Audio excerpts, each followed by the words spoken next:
नमस्कार दोस्तों, मेरा नाम है सूरज शर्मा और आपका मेरे YouTube channel all in one Suraj Sharma पर स्वागत है। इस वीडियो में हम बात करेंगे एज यू लाइक इट, जो कि एक प्ले है जो विलियम शेक्सपियर द्वारा लिखित है और ये 1623 में पब्लिश कराया गया था दोस्तों। तो चलिए इस प्ले के कैरेक्टर्स को जान लेते हैं ताकि हमें इसे समझने में बहुत आसानी हो। इसका मेन कैरेक्टर है ऑरलैंडो, जो कि इस प्ले का हीरो है, जो रोलैंडी बॉयज़ का सबसे छोटा सन है। इस प्ले का दूसरा मेन कैरेक्टर है ओलिवर, जो कि ऑरलैंडो का बड़ा भाई है और वह ऑरलैंडो से बहुत हेट करता है, घृणा करता है, जो उसे मारने के लिए, एक फ़ाइट करने के लिए भेज देता है। इस प्ले के बैकग्राउंड में जो कैरेक्टर्स एक्टिव रहते हैं उनमें मेन है ड्यूक सीनियर और ड्यूक फ्रेडरिक। दोनों सगे भाई हैं। ड्यूक सीनियर एक अच्छे व्यक्ति हैं और जो कि ड्यूकडम के किंग होते हैं, और उन्हें उनका छोटा भाई ड्यूक फ्रेडरिक, जो कि एक क्रूर व्यक्ति होता है, उन्हें अपने राज्य से निर्वासित कर देता है। इसके बाद ड्यूक सीनियर अपना सारा जीवन यापन अपने साथियों के साथ फॉरेस्ट ऑफ आर्डन में जाकर व्यतीत करते हैं। और इसकी मेन हीरोइन है रोजालिंड, जो कि ड्यूक सीनियर की बेटी हैं, और वह इस प्ले में मेन हीरो ऑरलैंडो से पहली ही नज़र में प्यार कर बैठती हैं, और उनके चाचा ड्यूक फ्रेडरिक भी उन्हें फॉरेस्ट ऑफ आर्डन में जाने के लिए बोल देते हैं।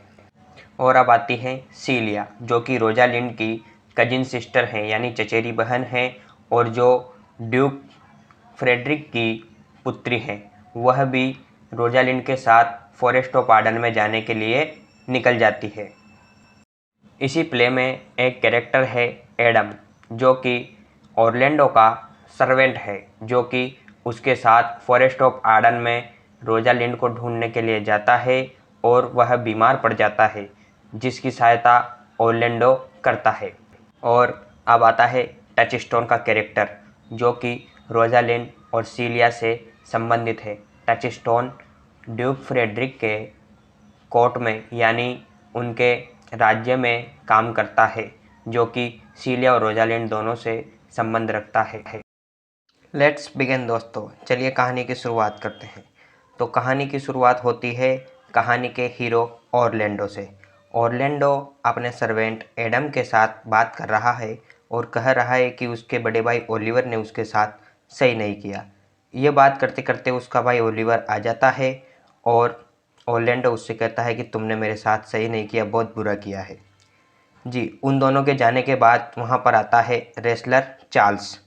तो वह ओलिवर को बताता है कि नए ड्यूक फ्रेडरिक ने अपने बड़े भाई ड्यूक सीनियर को ड्यूकडम से बाहर निकाल दिया, यानी बेनिश कर दिया है, और वे फॉरेस्ट के आर्डन के जंगलों में भटक रहे हैं। और उनकी बेटी रोजालैंड को उन्होंने उनके साथ नहीं भेजा है, क्योंकि फ्रेडरिक की बेटी सीलिया का मन रोजालैंड के साथ लगा रहता है। और चार्ल्स ने ओलिवर को बताया कि ये क्या तुम्हारा भाई ऑरलैंडो क्या पागल वागल हो गया है, उसने मुझसे फ़ाइट करने का निर्णय लिया है। तो अब ओलिवर बोलता है चार्ल्स से कि मैंने मेरे भाई ऑरलैंडो को बहुत समझाया कि वह तुमसे फ़ाइट ना करे और कोई ख़तरा मोल ना ले, फिर भी वह नहीं मान रहा है। उसने बोला है कि उसे तो चार्ल्स को फाइटिंग में हराना है, तो अब वो नहीं मान रहा है, वो तुमसे फ़ाइट करेगा। तो चार्ल्स कहता है अच्छा ऐसा है, तो देखते हैं कि फ़ाइट में कौन जीतता है, तुम्हारा भाई ऑरलैंडो या फिर मैं। उम्मीद है दोस्तों यहाँ तक का आपको समझ में आ गया होगा। अब हम अगले सीन में देखते हैं कि इस नाटक की मेन हीरोइन रोजालिंड और उसकी कजिन सिस्टर यानी चचेरी बहन सीलिया दोनों आपस में साथ थी। तो एक सर्वेंट आकर उन्हें बताता है कि एक रेसलर यानी चार्ल्स और एक लड़के ऑरलैंडो के बीच में एक फ़ाइट ऑर्गेनाइज की जा रही है, जिसमें ऑरलैंडो लड़ेगा। तो दोनों ने ये सुनकर, ये खबर मिलने के बाद दोनों चिंतित हो गई। दोनों ने ऑरलैंडो को बहुत समझाया कि तुम इस फाइट करने से मना कर दो। वे दोनों जाकर ड्यूक फ्रेडरिक से बात करेंगी, उनसे विनती करेंगी और इस फाइट को रुकवाने के लिए कुछ करेंगी। पर ऑरलैंडो नहीं मानता है और अंत में दोनों की फाइट होती है। तो आश्चर्य से देखिए आप कि जो प्रोफेशनल रेसलर चार्ल्स था, वो हार गया ओरलैंडो से और ओरलैंडो की जीत हुई। और ओरलैंडो की जीत से सबसे ज़्यादा खुशी हुई रोजालिंड को, और रोजालिंड को पहली ही नज़र में ओरलैंडो से प्यार हो गया दोस्तों। तो जब फाइटिंग के बाद दोनों बहनें सीलिया और रोजालिंड जब आपस में बात करती हैं तो सीलिया बोलती है कि मुझे लगता है तुम्हें उस लड़के ओरलैंडो से प्यार हो गया है। तो यह बात ड्यूक फ्रेडरिक सुन लेता है और वह रोजालिंड पर बहुत नाराज़ होता है और उससे बोलता है कि तू भी चल जा यहाँ से और फॉरेस्ट ऑफ आर्डन में तेरे पिताजी के साथ जाकर रह, वरना यहाँ से मरवा दी जाएगी। उसे धमकियाँ देता है। तो सीलिया उससे बोलती है कि चिंता मत करो कि मैं भी तुम्हारे साथ फॉरेस्ट ऑफ आर्डन में चलूँगी। तो दोस्तों आशा है कि यहाँ तक सब क्लियर होगा। तो अब ये दोनों बहनें फॉरेस्ट ऑफ आर्डन के लिए अपना वेश बदल कर रवाना हो जाती हैं और ये अपने साथ एक सर्वेंट टचस्टोन को भी ले जाती हैं और ये फॉरेस्ट ऑफ आर्डन में ड्यूक सीनियर को ढूंढने के लिए निकल जाती हैं। तो दोस्तों अब हम चलते हैं ड्यूक सीनियर के पास में, जो फॉरेस्ट ऑफ आर्डन में अपने साथियों के साथ बहुत मज़े से रह रहा है और शिकार कर रहा है, फॉरेस्ट ऑफ आर्डन के माहौल में एंजॉय कर रहा है। तो सीलिया और रोजालिंड दोनों फॉरेस्ट ऑफ आर्डन में निकल चुकी है। तो ड्यूक फ्रेडरिक जो ड्यूकडम का नया किंग बना वो पकड़ता है ओलिवर को, क्योंकि उसे ऐसा शक था कि सीलिया और रोजालिंड फॉरेस्ट ऑफ आर्डन में ओलिवर के छोटे भाई ओरलैंडो के साथ गई हैं, क्योंकि ओरलैंडो भी पहले ही फॉरेस्ट ऑफ आर्डन के लिए निकल चुका है, क्योंकि उसे शक था कि उसका बड़ा भाई ओलिवर उसे मरवाना चाहता है। इसलिए वह सब कुछ त्याग कर अपने सर्वेंट एडम के साथ फॉरेस्ट ऑफ आर्डन में जीवन व्यतीत करने के लिए निकल चुका था। और सीलिया और रोजालिंड ने फॉरेस्ट ऑफ आर्डन में सिल्वियस नाम का एक सीपर्ड है उसका घर किराए पर लिया और वहाँ पर भेष बदल कर रहने लगी। और इधर ओरलैंडो और उसका सर्वेंट एडम, जो कि एडम की फॉरेस्ट ऑफ आर्डन में तबीयत बिगड़ गई थी, तो एडम उसके लिए खाना लाने जाता है। तो वो वहाँ देखता है कि ड्यूक सीनियर और उसके साथी वहाँ पर बैठकर भोजन कर रहे हैं। तो ओरलैंडो उन्हें जंगली या आदिवासी समझता है, इसलिए वह उन पर हथियारों के साथ हमला करता है और भोजन मांगता है। तो ड्यूक सीनियर बड़ी ही प्रेम पूर्वक कहते हैं कि बेटा अगर तुम्हें खाना चाहिए तो आप आओ और हमारे साथ भोजन करो।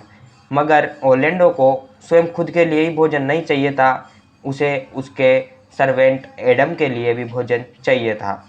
तो वह और वहीं दूसरी तरफ ड्यूक फ्रेडरिक ओलिवर को पकड़ता है और उससे बोलता है कि जाओ फॉरेस्ट ऑफ आर्डन में जाकर अपने भाई ओरलैंडो को ढूंढो, क्योंकि उसे शक था कि उसकी बेटी सीलिया जो गायब है वह फॉरेस्ट ऑफ आर्डन में ओरलैंडो के साथ ही होगी। तो वहीं ओरलैंडो और उसका साथी जो फॉरेस्ट ऑफ आर्डन में थे, तो ओरलैंडो अपनी प्रेमिका रोजालिंड के लिए पेड़ों पर जो कविताएं लिख रहा था जो उसने रोजालिंड के लिए बनाई थी। तो वहीं जंगल में रोजालिंड और सीलिया दोनों भी भेष बदल कर रह रही थी। तो उन्होंने जब उन कविताओं को पढ़ा कि कोई ओरलैंडो रोजालिंड के लिए ये लव पोइम लिख रहा है, तो उन्होंने इसे ढूंढा और वे मिल गए। पर ओरलैंडो रोजालिंड और सीलिया को नहीं पहचान पाया, क्योंकि रोजालिंड और सीलिया फॉरेस्ट ऑफ आर्डन में भेष बदल कर रह रही थी। तो उन्होंने इसको ओरलैंडो को नहीं बताया कि हम रोजालिंड और सीलिया हैं। तो दोनों में काफ़ी मित्रता बन गई और ओरलैंडो का सीलिया और रोजालिंड के घर, यानी जो उन्होंने किराए पर लिया था सिल्वियस से, उसमें आना जाना लगा रहा और दोनों अच्छे दोस्त बन गए। इसके बाद ओलिवर जब फॉरेस्ट ऑफ आर्डन में आता है तो उसके ऊपर शेरनी हमला कर देती है। तो ओरलैंडो वहाँ से पास से ही गुजर रहा है, तो जब वो देखता है कि शेरनी ओलिवर के सामने खड़ी है, वह उस पर हमला कर देगी, तो वह एक अच्छा भाई होने के नाते, एक वीर दृढ़ निश्चयी होने के नाते वह उस शेरनी से मुकाबला करता है और अपने भाई की जान को बचा लेता है। तो ओलिवर ने अपने भाई ओरलैंडो को जब शेरनी से लड़ते हुए देखा तो उसे बहुत शर्म महसूस हुई कि मैं जिस भाई को कल तक मारना चाहता था, आज वो ही मेरे लिए खुद मौत से लड़ रहा है, मेरी जान बचा रहा है। और जब शेरनी से लड़ता हुआ ऑर्लैंडो जख्मी हो गया तो उसने कहा कि अब मैं कॉटेज पर यानी रोजालिन और सीलिया के पास नहीं जा पाऊँगा, तो तुम मेरा ये रुमाल लेकर जिस पर खून लगा हुआ था वो लेकर उनके पास कॉटेज पर जाओ और उन्हें बताओ कि ऑर्लैंडो के साथ ऐसी घटना हुई है तो वह यहाँ पर नहीं आ सकता। और जब ओलिवर वहाँ गया कॉटेज पर तो उसने जब पहली बार सीलिया को देखा, तो अभी ध्यान रखना आप, सीलिया और रोजालिन यहाँ पर भेष बदल कर रह रही हैं, तो उसे वह पहली नज़र में ही उससे प्यार हो गया। और जब वह वापस लौटता है तो वह ऑर्लैंडो से कहता है कि भाई ऑर्लैंडो, मुझे तो सीलिया से प्यार हो गया है, मैं इससे शादी करना चाहता हूँ। तो यह घटना सुनकर रोजालिन और सीलिया जो दोनों भेष बदल कर रह रही थी उनसे रहा नहीं गया और वे वहाँ पर ऑर्लैंडो को देखने आ गई। और जब उन्होंने देखा तो ऑर्लैंडो ने सीलिया से कहा कि मेरे भाई को तुमसे शादी करनी है, और सीलिया भी ओलिवर से शादी करने के लिए तैयार हो गई। तभी रोजालिन जो भेष बदल कर गैनीमेड के नाम से फॉरेस्ट ऑफ आर्डन में रह रही थी, उसने ऑर्लैंडो से कहा कि मेरे पास जादू है और मैं जादू से तुम्हारी प्रेमिका रोजालिन को तुम्हारे सामने ले आऊँगी, तो फिर तुम भी रोजालिन से शादी कर लेना। तो यह सुनकर ऑर्लैंडो बहुत खुश हुआ और ऑर्लैंडो ने कहा कि चलिए ऐसा है तो ठीक है, तुम रोजालिन को ले आओ, मैं भी कल उससे शादी कर लूँगा। तो जब ड्यूक सीनियर को पता चला कि कोई गैनीमेड नाम का आदमी है जो उसकी बेटी रोजालिन को लाने वाला है, तो यह सुनकर ड्यूक सीनियर भी उस शादी में आए।